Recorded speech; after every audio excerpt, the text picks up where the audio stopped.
You have to know that dynamic, and you have to be able to make that tough decision. At the end of the day, I can tell them, oh yeah, you're not going to be here, so you're not going to hear the bitching. Yeah. So don't worry about it. What do you care? No, but if they find out and they read my trust, well, you don't have to show it to them. Just keep it in your drawer. You don't have to show it to them. That's right.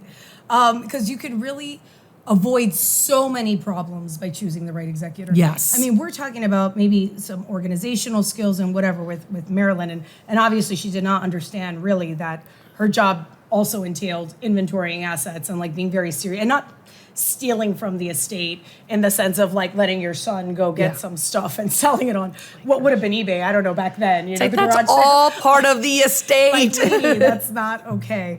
But in general, I had an old boss and he used to say something to the effect of like, when you have a good executor, they can sometimes overcome some bad planning. Yes. Some like bad drafting, you know, some ambiguities. Because if they have good conflict skills and they could like level with everybody and be like, guys, there's a little bit of a fuck up in these documents, but how do we can solve it like this? If not, it's going to be a very expensive court reformation process or not, right? Yes. And he used to be like, the right executor can really overcome some drafting issues. The wrong executor cannot even overcome the most perfect estate planning documents. Absolutely. Because they are going to be a shit show in every way. They may cause conflict when there is none. They may cause distrust when there is none initially. I mean, whether there's always a distrust or not is something that he also believes strongly. But I always remember that and going, man, this is the most important decision people make, and they really don't think about it. They don't. They don't. A lot of times it's just like, I guess this person or that person, and they don't. And I really tell them,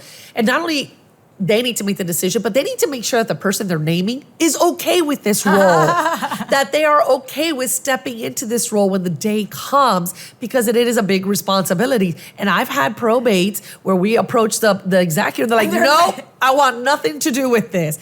And they're like, name someone else, give me a paper to sign. I don't want to be in this. I don't want to deal with this.